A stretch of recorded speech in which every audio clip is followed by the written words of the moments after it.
Hello students, I am Anjali Patel from Samarpan Gyan School. I teach Hindi of class 9.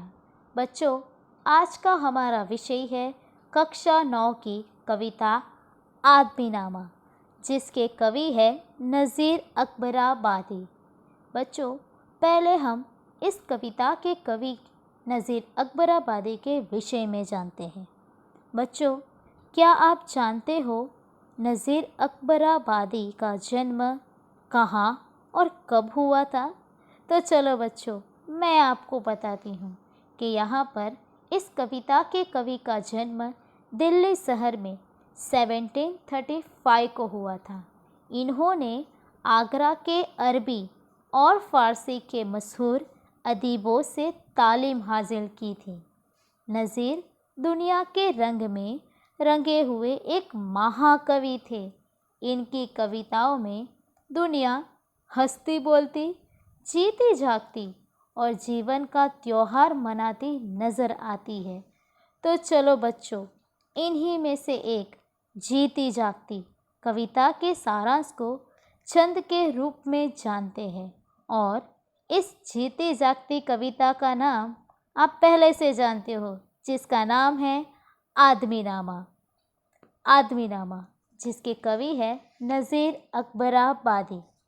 दुनिया में बादशाह है सो है वह भी आदमी, मुफलिस और गदा है सो है वो भी आदमी, जरदार बेनवा है सो है वो भी आदमी, निरमत जो खा रहा है वो भी आदमी, टुकड़े चबा रहा है सो वो भी आदमी।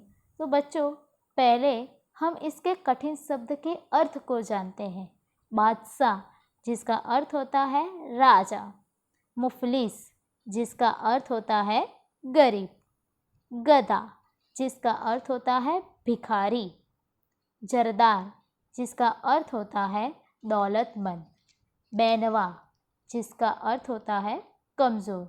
बच्चों, आपको यहाँ पर दो चित्र दिए गए हैं, जिसमें पहले चित्र में एक राजा है और दूसरे चित्र में एक गरीब इंसान है। तो बच्चों, कवि ने हमें कुछ ऐसा ही समझाया है कि संसार में तरह तरह के आदमी होते हैं। इतना ही नहीं, यहाँ पर कोई व्यक्ति धनी है तो कोई व्यक्ति निर्धन है। सबकी अलग अलग जीवन शैली होती है। यहाँ पर सबके कार्य भी अलग अलग होते हैं, सबके व्यवहार भी अलग अलग होते हैं। हम यह भी कह सकते हैं कि जो व्यक्ति धनी मतलब कि दौलतमंद है, जो स्वादिष्ट भोजन करता है, वो भी एक आदमी है। और यहाँ पर सूखी रोटी के टुकड़ों पर जीने वाला भी एक आदमी ही है। तो चलो बच्चों, हमें यहाँ पर कवि क्या समझाना चाहते हैं उनको भी देख लेते हैं।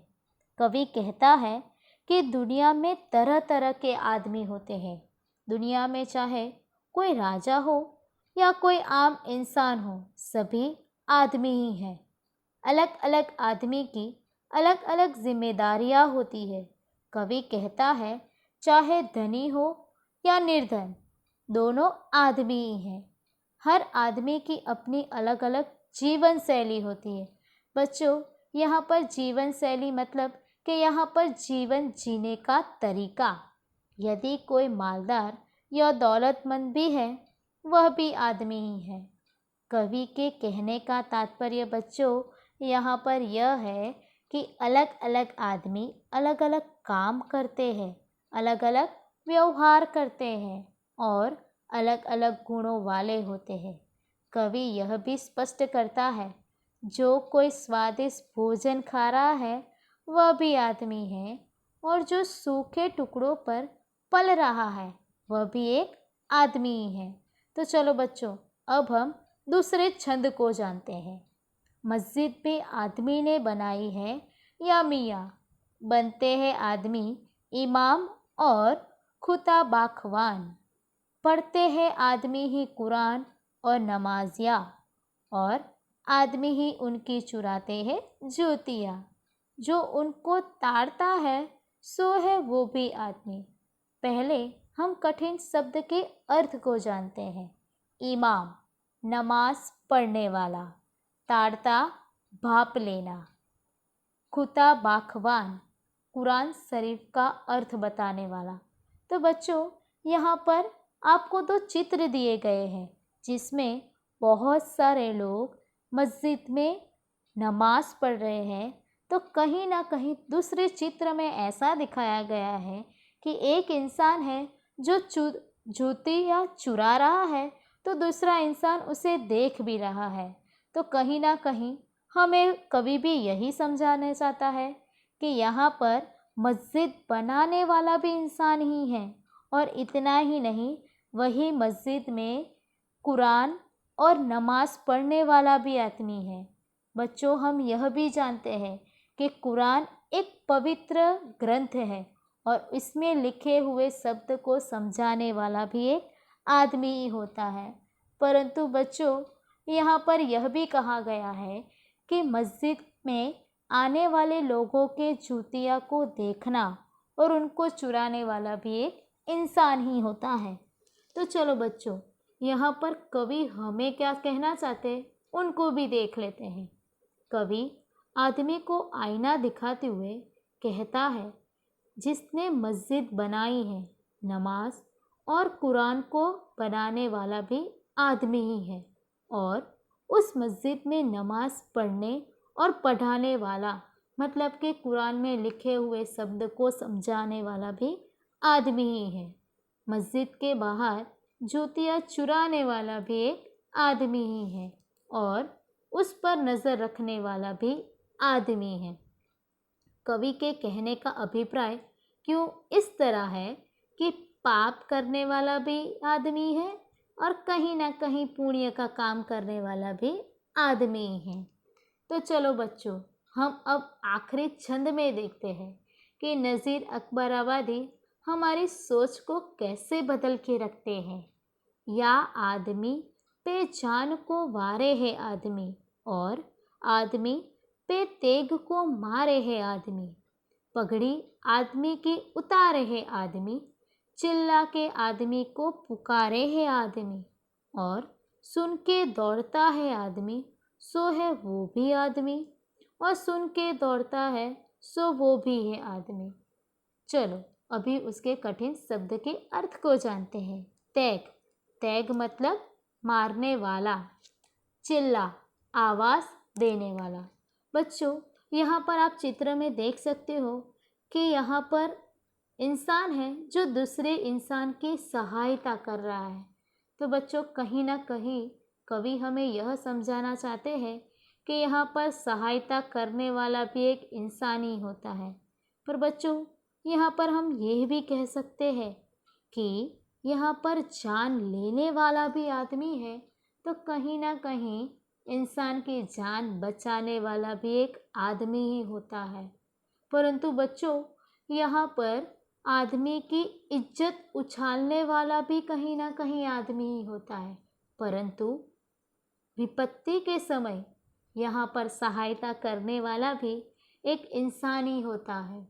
विपत्ति के समय पुकार लगाने वाला भी आदमी ही होता है, और वो पुकार को सुनकर सहायता के लिए दौड़कर आने वाला भी आदमी ही होता है। तो बच्चों, हम यह भी कह सकते हैं कि पाप का काम करने वाला भी आदमी होता है और पुण्य का काम करने वाला भी आदमी ही होता है।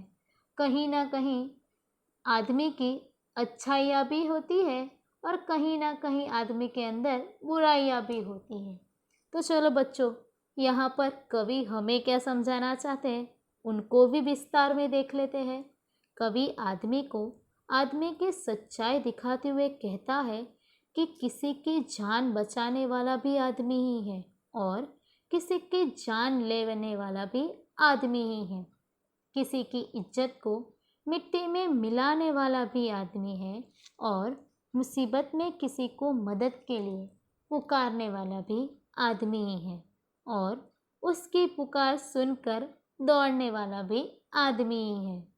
कवि का कहने का तात्पर्य यही है कि आदमी किसी को मुसीबत में डालने वाला है तो उस मुसीबत में पड़े हुए आदमी को बचाने वाला भी कोई आदमी ही होता है। बच्चों, यहाँ पर मेरे आदमी होने का तात्पर्य और उनकी व्याख्या को विस्तार में जानने के लिए क्यों ना और एक छंद को जान लिया जाए। अशराफ है कमीने ले साता वजीर, ये आदमी ही करते हैं सब कारे दिल पजीर। या आदमी मुरीद है और आदमी ही पीर, अच्छा भी आदमी ही करता है और ए नज़ीर, और सब में बुरा है सो है वो भी आदमी। बच्चों, पहले हम उसके कठिन शब्द को जानते हैं। अशराफ शरीफ शब्द का बहुवचन, वजीर यानी कि मंत्री, मुरीद भक्त, कारे जिसका अर्थ होता है कार्य, दिल परीज जिसका अर्थ होता है जो दिल को लुभाने वाला। तो बच्चों, यहाँ पर एक चित्र दिया गया है जिसमें यहाँ पर इंसान के अलग अलग रूप दिए गए हैं। तो हम यह कह सकते हैं कि शरीफ इंसान भी व्यक्ति ही है और कहीं ना कहीं बुरा कार्य करने वाला भी एक व्यक्ति ही होता है। राजा से लेकर मंत्री दोनों यहाँ पर आदमी ही है। कई बार इंसान भी किसी की सहायता करके उनके मन को खुश कर देता है, तो वह भी एक आदमी है। और कहीं ना कहीं दूसरे इंसान को अपमानित करके उसे दुखी करने वाला भी एक आदमी ही है।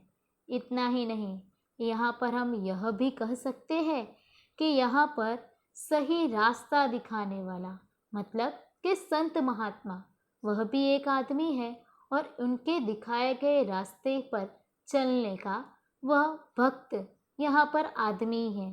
तो बच्चों, कहीं ना कहीं हम यह कह सकते हैं कि यहाँ पर कभी ना कभी इंसान अच्छा भी बनता है, पर समय आने पर इंसान बुरा भी बन जाता है। तो चलो अब हम विस्तार में देखते हैं कि नज़ीर अकबराबादी हमें क्या समझाना चाहते हैं। कवि आदमी को आदमी की सच्चाई का आईना दिखाते हुए कहता है कि शरीफ से लेकर कमीने तक सभी आदमी हैं। यहाँ पर शरीफ का अर्थ होता है बच्चों अच्छा कार्य करने वाला, मतलब कि कह सकते हैं अच्छा कार्य करने से लेकर बुरा कार्य करने वाला भी एक आदमी ही होता है।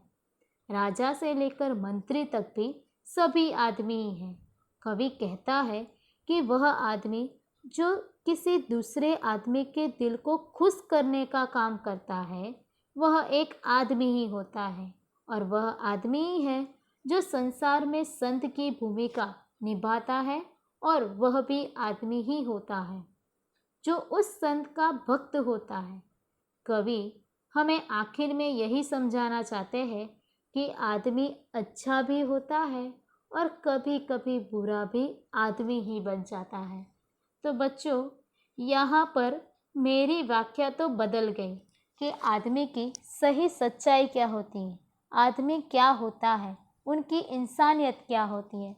तो यहाँ पर हमें यह समझ में आ गया कि आदमी कवि की दृष्टि में कुदरत का सबसे नायाब तोहफा है। कवि ने आईना दिखाकर आदमी को अपना सही चेहरा दिखाना चाहा है। आदमी में क्या अच्छाइयाँ है, क्या बुराइयाँ हैं, तथा उसकी क्या सीमाएं एवं संभावनाएं हैं, कवि ने हमें बखूबी बता दिया है। आदमी अपने आप को जो कुछ भी समझता हो, लेकिन उसे हमेशा एक बात याद रखनी चाहिए कि सबसे पहले वह एक आदमी है।